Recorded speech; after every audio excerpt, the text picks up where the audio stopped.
Hi everyone, I'm KOVIAK with KETK News, and I'm so excited to be reading one of our favorite books with you from my family. My daughters absolutely love this book. They love the pictures, the illustrations, the storyline. We actually bought this book at the Caldwell Zoo, and so I hope you guys enjoy it as much as we do. It's called The Library Lion.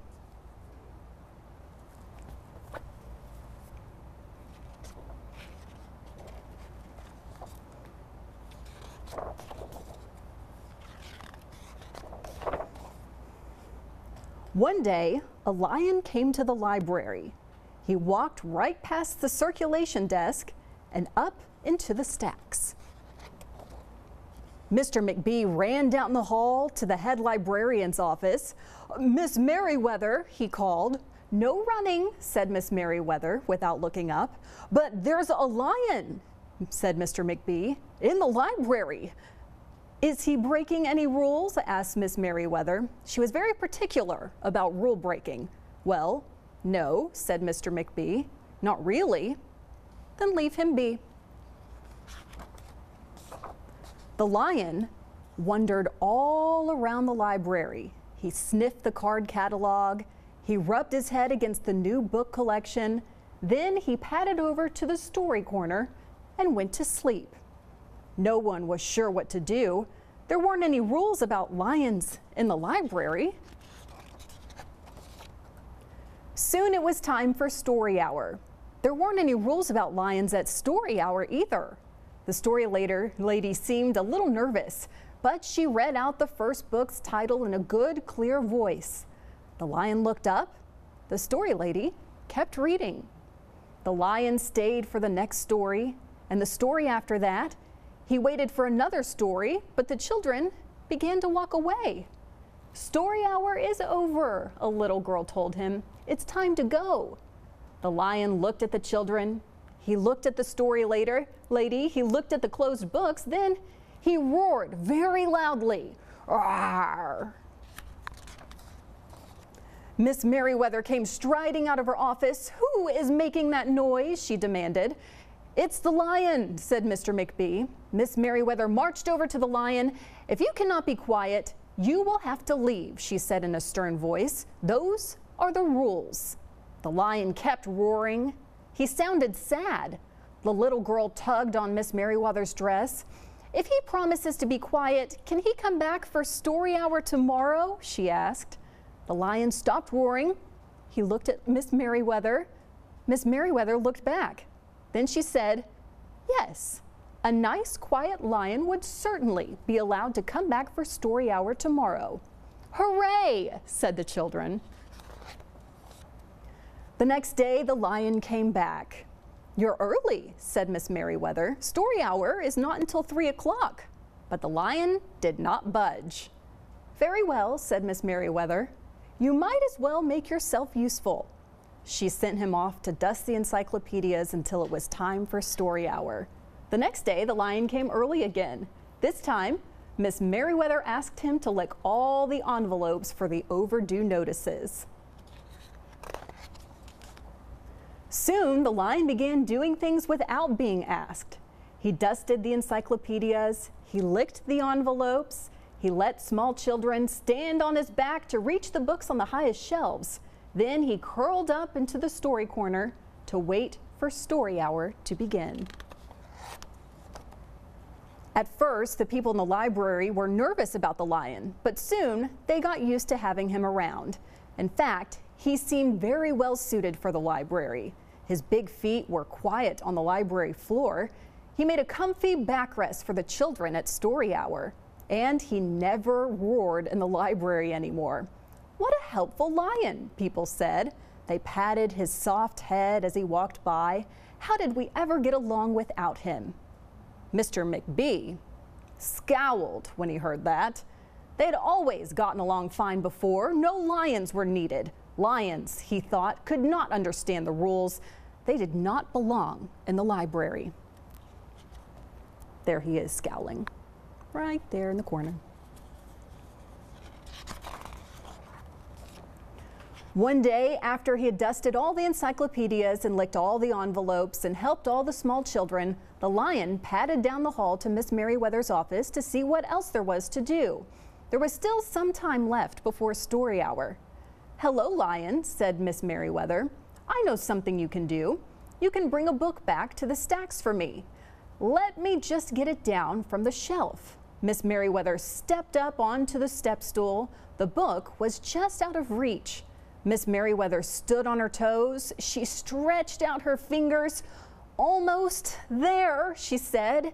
Then Miss Merriweather stretched a little too far. "Oh, ouch," said Miss Merriweather softly. She did not get up. "Mr. McBee," she called after a minute. "Mr. McBee." But Mr. McBee was at the circulation desk. He could not hear her calling. "Lion," said Miss Merriweather, "please go and get Mr. McBee." The lion ran down the hall. "No running," Mrs. Merriweather called after him. The lion put his big front paws up on the circulation desk and looked at Mr. McBee. "Go away, Lion," said Mr. McBee. "I'm busy." The lion whined. He pointed his nose down the hall toward Miss Merriweather's office. Mr. McBee ignored him. Finally, the lion did the only thing he could think to do. He looked at Mr. McBee right in the eye. Then he opened up his mouth very wide and he roared the loudest roar he had ever roared in his life. Can you guys roar with me? 1, 2, 3. Roar! Your roar was better. Mr. McBee gasped. "You're not being quiet," he said to the lion. "You're breaking the rules." Mr. McBee walked down the hall as fast as he could, but the lion did not follow him. He'd broken the rules. He knew what that meant. He hung his head and walked toward the doors. Mr. McBee did not notice. "Miss Merriweather," he called as he walked. "Miss Merriweather, the lion broke the rules. The lion broke the rules." He burst into Miss Merriweather's office. She was not in her chair. "Miss Merriweather?" he asked. "Sometimes," said Miss Merriweather from the floor behind her desk, "there's a good reason to break the rules, even in the library. Now, please go call a doctor. I think I've broken my arm." Mr. McBee ran to call a doctor. "No running," Miss Merriweather called after him. The next day, things were back to normal. Almost. Miss Merriweather's left arm was in a cast. The doctor had told her not to work too hard. "I'll have my lion help me," Miss Merriweather thought. But the lion did not come to the library that morning. At 3 o'clock, Miss Merriweather walked over to the story corner. The story lady was just beginning a story for the children. The lion was not there. People in the library kept looking up from their books and computer screens, hoping they would see a familiar furry face. But the lion did not come that day. The lion did not come the next day either, or the day after that. One evening, Mr. McBee stopped by Miss Merriweather's office on his way out. "Can I do anything for you before I go, Miss Merriweather?" he asked her. "No, thank you," said Miss Merriweather. She was looking out the window. Her voice was very quiet, even for the library. Mr. McBee frowned as he walked away. He thought there probably was something he could do for Miss Merriweather after all. Mr. McBee left the library, but he did not go home. He walked around the neighborhood. He looked under cars. He looked behind bushes. He looked in backyards and trash cans and tree houses. Finally, he circled all the way back to the library.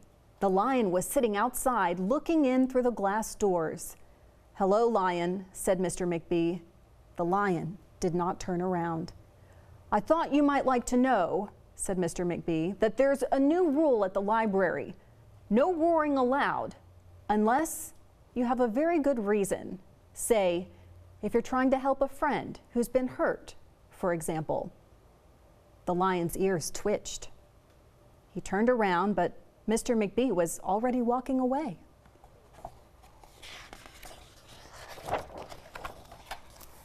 The next day, Mr. McBee walked down the hall to Miss Merriweather's office. "What is it, Mr. McBee?" asked Mrs. Merriweather in her new, quiet, sad voice. "Well, I thought you might like to know," said Mr. McBee, "that there's a lion in the library." Miss Merriweather jumped up from her chair and ran down the hall. Mr. McBee smiled. "No running," he called after her. Miss Merriweather didn't listen.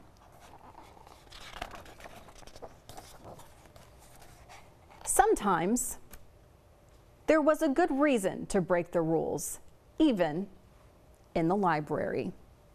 The end.